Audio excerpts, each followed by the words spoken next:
So, ayun na nga.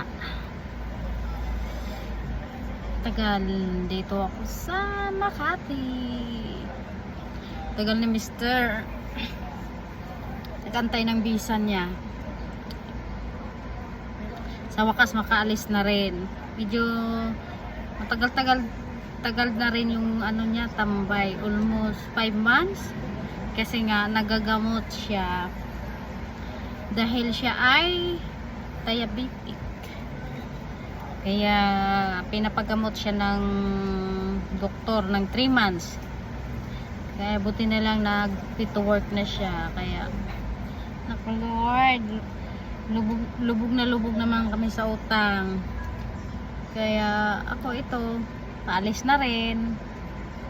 Kasi kailangan namin magtulungan. Hirap dito sa Pinas, kahit anong kayod mo dito, wala talaga. Saka kailangan ko na magkilos-kilos kasi nga si Mr. matanda na, marami na siyang naramdamang sakit. Kaya sabi ko sa kanya, hayaan mo na niya ako mag-abroad. Magtulungan muna kami para sa mga bata kasi siyempre magka-college na yung bunso ko, yung panganay ko rin mag-second year college, kaya tulungan muna kami. Kaya mag-abroad ulit ako. No choice, kailangan magsikap, kailangan magtulungan sa mag-asawa. Kaya ang tagal, kanina ba ako dito guys. Kaya namumblema na naman ako kung saan na naman ako lilipat ng slot. Kasi dito sa Makati, kailangan after 2 hours may malipatan ka.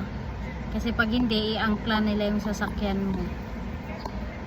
Magastos mag-parking dito every 2 hours or 3 hours. Magbabayad ka.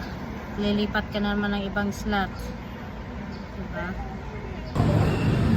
Yan, subaybayin ko kung saan ako liligo mamaya kasi nung isang araw nawala talaga ako dito sa Makati guys.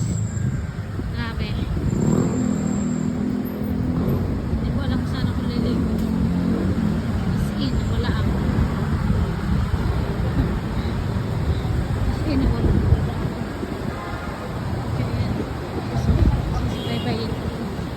Sana ako mamaya liligo. Kasi naman talaga ako. Dyan ka?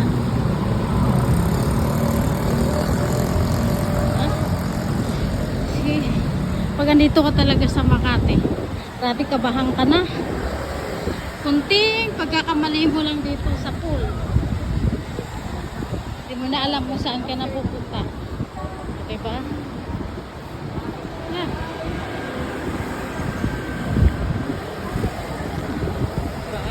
Bye. Malaga.